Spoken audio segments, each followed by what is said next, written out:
Life Radio. This is Pet Life Radio. Let's talk pets.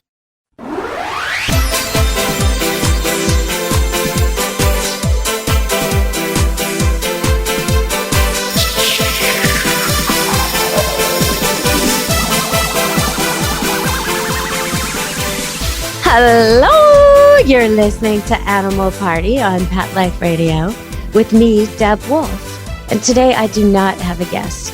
I thought I was going to have a guest. I booked a groomer to come talk to you about what you need to teach your dog to be the best customer at the groomer. Because the best customer at the groomer gets a little bit of a discount sometimes, but also gets treated so well and has a wonderful experience. And each and every time they go, they get a good, lovely time and they get touched and praised and everything is good. Whereas a difficult dog, you get full price or more. The dog is difficult. It has a terrible time. It's stressed. It's not good. And each time it's experiencing more of that, getting more stressed about it. Maybe adding on to things like perhaps it's now afraid of the car because the car took it to the groomer, or it's afraid of the vacuum because it sounds like the clippers. And all kinds of problems can result if your dog doesn't like the groomer. So what you want to do is touch your dog all over every day. And we're going to talk a little bit about that today. I'm also going to talk about the mirror. Have you noticed that your dog is looking at you through the mirror, maybe? Or your cat? Or have you noticed that your puppy barked at the mirror and then all of a sudden one day stopped? What is that about? I know about that a little bit. So yeah, let's begin the show. Grooming. Okay. You may think you'll never have to send your dog or cat for grooming, but that may not be true. If they ever get injured in any way, they're going to go to the vet. And the first thing they're going to do is pull out those noisy, scary clippers. And they're going to shave some part of your dog or cat. Even if the injury has nothing to do with fur, they may need to get injections in. They may need to get to the skin to do drips and whatnot. But probably there could be an actual cut, a laceration, an injury, a tear, a blood source, some place that's bleeding. And they can't tell anything with all that fur. So right away, zip, zip, zip, they're getting those clippers out. And the minute the clippers come out, if your dog isn't used to it and isn't used to being touched all over, not only is he or she or your cat, not only is your kitty, he or she, freaking out because they're in pain and they're injured and their adrenaline is going like crazy, and freaking out because they're at the vet and it smells like all kinds of animals and fear and pain and drugs. But on top of all that, now there's some kind of clipper coming at them. So that's not good. So instead, what you want to do is right away, get them used to all kinds of things right away with your puppies and kittens. Or even if you're listening now and you've got some old dog or cat that is kind of crotchety, right away, start to get them used to being touched. If your cat only likes being touched on the head and only gently, okay, start with that and do it for just less than the cat wants, a little more gently than the cat actually wants. Make him or her press into you to ask for more. Make him or her come back to you to demand more. Okay, so now you've got a cat who wants to be touched more. Yes, that's great. Okay, perfect. Touch it more. Little by little, always giving it less than it wants and a lighter touch than it seems to want. And you'll have a cat that's rubbing against you and letting you touch all of it in no time. So don't go for those difficult areas that you didn't get it used to originally, like the groin area and the tummy and the belly. The cat is a predator, but it's also prey to many animals out there. And so its belly is where it would get ripped open by an animal who wants to eat it. It is not going to expose its belly to you until it trusts you completely with touch.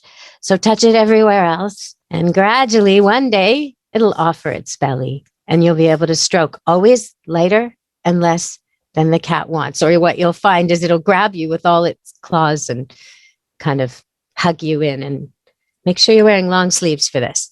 Okay, so that's for the cats. For the dogs, we want to start right away with brushing the puppy and touching the puppy and making sure every day you got to annoy it a little bit. Just touch its toes and touch its teeth and touch its tail and touch all over. So it knows that all these things are normal and no big deal. So it knows that when the vet's doing this, that's not an added stress. It's so used to being touched, doesn't care about that. Use a brush sometimes. Have a vacuum going somewhere in the house where the dog or cat is near and not involved. Gets used to that noise. Don't just protect, isolate. Let it get used to the noises of the house. You don't want to flood them or overwhelm them. Just let them get used to these things. And if you have a razor or clipper or any kind of shaver around, then use it around your pet so they get used to the fact that it's a normal part of life. Okay, so that's my advice for the groomer. And I have one more big thing for the groomer. I've had several situations where my favorite groomer has called me and said, "Can you meet me in the parking lot?" Okay, that's because I live very close by. I live and work at Camp Good Dog, and I'm very close by to ye old grooming shop.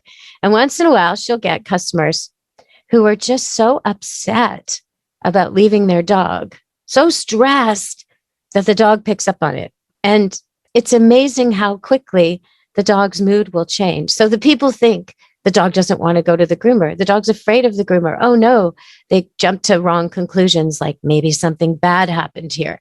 Maybe the dog has a sixth sense. Maybe we shouldn't leave her after all, and actually it's them doing that.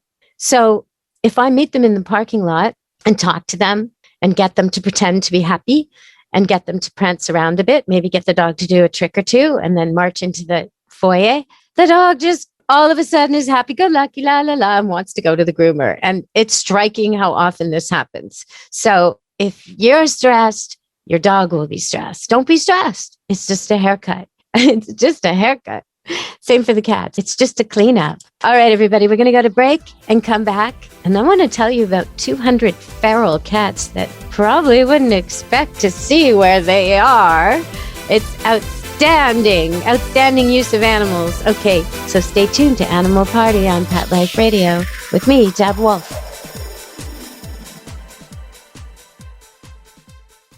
Molly, here's your dinner. Zeus, that's not your food. Don't let that happen to your precious cat. Elevate your cat's eating experience with the Cat Tree Tray. The Cat Tree Tray keeps your cat's food off the floor and conveniently located on the cat tree. It's the perfect way to eat. It's a beautiful wrought iron tray that easily attaches to your cat tree and keeps dogs and other critters out of your cat's dish. A must for multi-pet households. There's a 6-inch tray for large bowls and a 4-inch tray for smaller bowls. Purchase your Cat Tree Tray today. Go right now to cattreetray.com. That's cattreetray.com. CATTREETRAY.com. Let's Talk Pets on PetLifeRadio.com.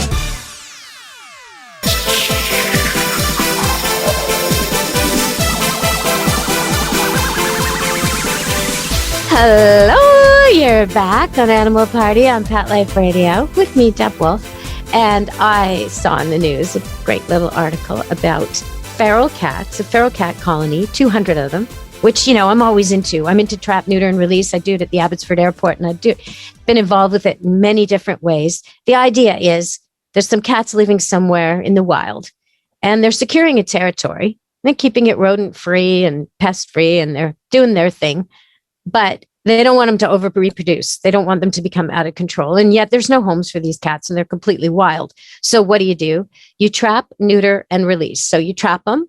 You make sure they have their vaccinations and parasite control and they're all healthy. And you sterilize them, neuter or spay, so they won't have more babies. And then you release them back to exactly where they were. Now, if the place is a sensitive bird hatchery, of course, they get relocated. But some places actually need them.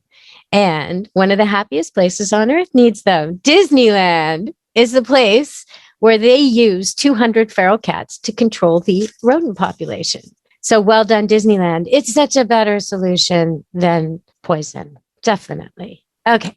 So I want to give a salute to Disneyland and their 200 feral cats. That's fantastic. Okay. So moving along, I've got so many things in the news here that I want to cover, but I did tease you with the mirror. Okay. So some of you, probably many of you, have had puppies or kittens that will just at a certain age stand awestruck in front of a mirror, just completely shocked at their own reflection. A puppy will often bark at it or lunge at it, try to play with himself. That sounds different than I meant it. Try to play with his own reflection, try and interact with the puppy he sees in the mirror. And the cat will do the same. The cat will stalk its reflection as if it sees somebody else. And then all of a sudden, maybe a week or two later, they don't even see the mirror anymore. They look at it like it's a blank wall. The dog or kitten puppy or kitten will just walk right by it as if there's nothing there. Well, part of it is they are ignoring their visual because they've learned that their audio and their smell is correct. So there were 3 senses coming in. They couldn't smell the stranger. They couldn't hear the stranger, but they saw the stranger. They decide after a while that, this is just a visual anomaly we should ignore. So that's part of it, because smarter dogs change their mind about the reflection quicker. So it's quite interesting. But other than that, we can't explain why they see it like that. And we also can't explain, and this is the cool part, why some dogs and cats actually use the mirror. So this is quite common. Not as common as ignoring it completely, but it's quite common to have a dog who doesn't want to make eye contact use the mirror to look at you. So, for example, years ago, I had this Rottweiler Chopper. He was a rescue Rottweiler hound dog, and he'd been very badly mistreated. So he was really, really grateful every day. He was like my loyal servant. I couldn't get the guy to take a time out. He was just so willing to please me and work hard. And he used to always want to watch me and always want to look at me, but he wouldn't make eye contact. Like he really, really wouldn't, especially for years, he wouldn't, because he was not going to defy me, not going to challenge me. He was so, so respectful.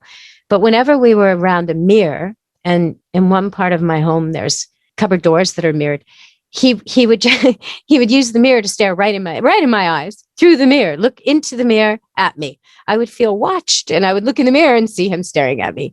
And I've seen this with my car mirror, and I've seen it with more than him. I've seen it with my blue heeler dogs.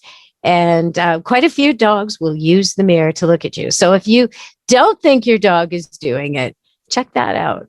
It does indicate an awareness that scientists would argue dogs don't have. Okay, so what am I talking about? One of these big measures, like thumbs and reason and tool making, one of these big measures of whether a certain species is intelligent like man, which I hate to say it that way, but that's the way it's been phrased historically. Intelligent like humankind, one of the ways this is measured is this particular ability. Does an animal recognize itself in a reflection? If it does, like a dolphin looks in a mirror, and at first it starts to make faces at itself, and then it starts to check it out. It lifts a flipper and then another flipper. It's trying to see if that's really it. Is this me? Is this me doing this? Okay, well, I have a dog who does that. And she didn't just do it once. She's a standard poodle. Okay, fair enough. Top of the canine domestic chart on intelligence, top 3 for sure. And she's a bright one. But even still, when she's, given the privilege of being allowed up to that one room with the mirrored cabinets and getting to sit on my bed, she will almost every time look at herself in the mirror, admire herself. And just to double check, because she wants to make sure it's her, I see her gently lift her paw and look. Is that me? Yeah, that's me. So you can't tell me dogs aren't intelligent. You just can't tell me that anymore by any measure. All right, we're going to go to break and we'll be back in a minute. Stay tuned to Animal Party, Pet Life Radio with Deb Wolfe. Take a bite out of your competition. Advertise your business with an ad in Pet Life Radio podcasts and radio shows. There's no other pet-related media that is as large and reaches more pet parents and pet lovers than Pet Life Radio. With over 7 million monthly listeners, Pet Life Radio podcasts are available on all major podcast platforms. And our live radio stream goes out to over 250 million subscribers on iHeartRadio, TuneIn, Stitcher, and other streaming apps. For more information on how you can advertise on the #1 pet podcast and radio network, visit PetLifeRadio.com/advertise today. Let's talk pets Let's talk pets on Pet Life Radio. Pet Life Radio. PetLifeRadio.com.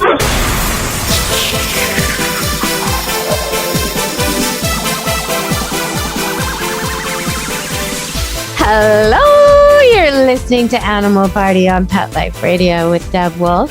And we've been talking about dogs and cats and different topics.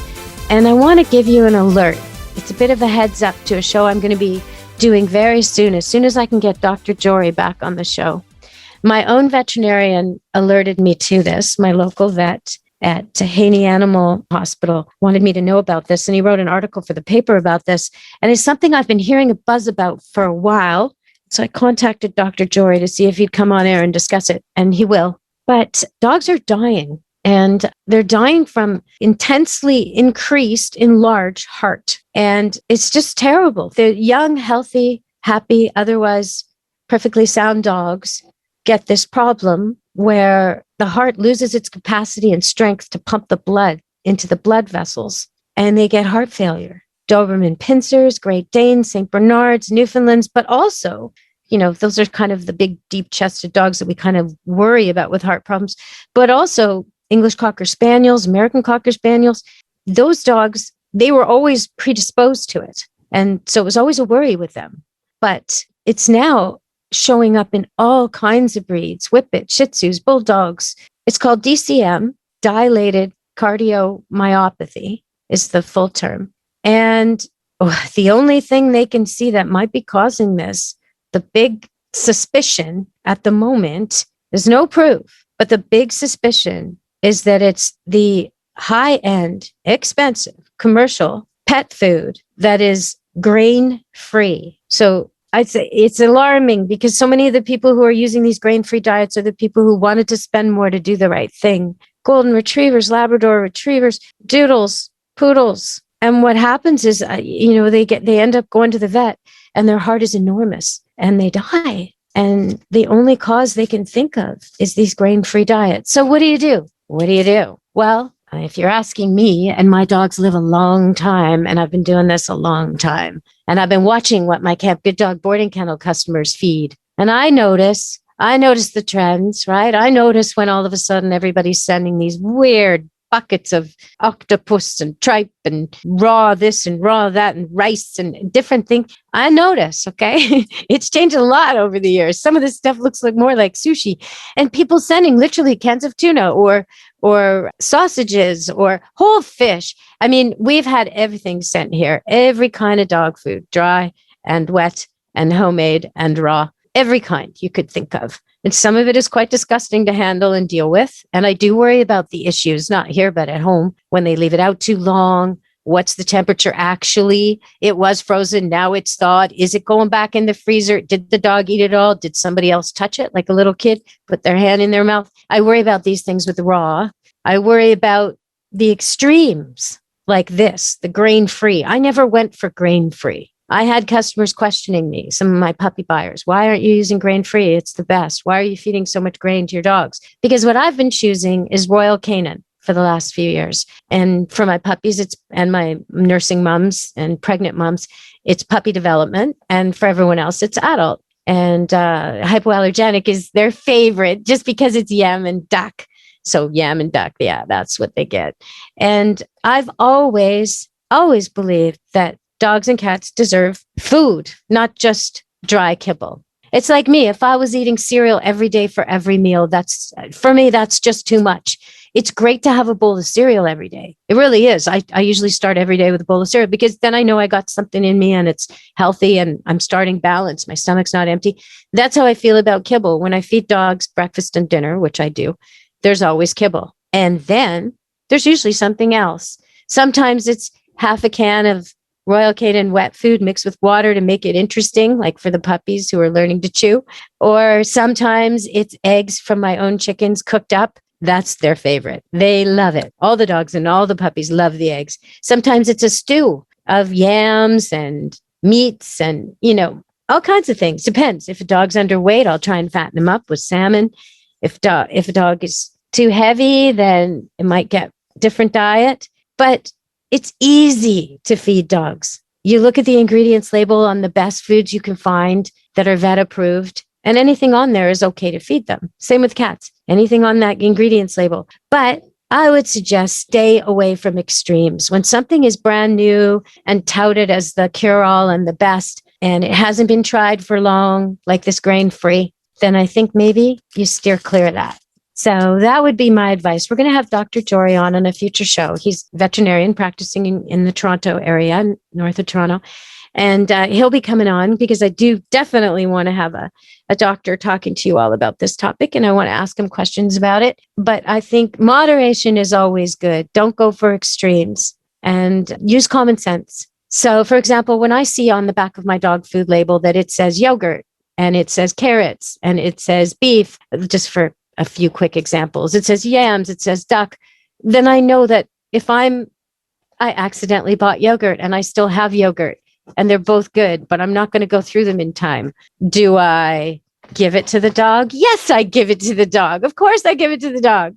I pour it on his food and he's so happy and it's so good for him. So you gotta, it's on the back of the label because it's good for him. So that's what I suggest. And just make sure you're not giving these scraps and treats for begging or rude behavior, that it's always with the meal and as a reward for good behavior, like tricks. No trick, no treat. Give the treat after the trick and don't cave in and give him the treat anyway, or you'll have a dog who never does tricks. But dogs enjoy doing tricks. They enjoy earning their food. So try and make your dog work. And the same is true for cats. People think cats can't do anything. It's so not true. So here's the thing. Cats and gravity. Okay. So what is with cats and gravity? You know it. If you have a cat, there's a problem with gravity. You know that they are always investigating gravity. There's one cat, if you have more than one, that's like forever knocking things off of things. Just walks over and boop, off goes the mug off the coffee table, walks over and boop, there goes the figurine. Why is it doing that? I do not know. But there's something with cats and gravity, something going on, an ongoing investigation. And I will be asking Dusty Rainbow on a different show, just like I'm going to ask Dr. Jory to log in on his grain-free opinion. I am going to ask Dusty Rainbow to explain to me what this fascination with gravity is with cats, because it's certain things too, certain objects. No matter where I place it, the cat will knock it off again, as if it enjoys seeing it fall.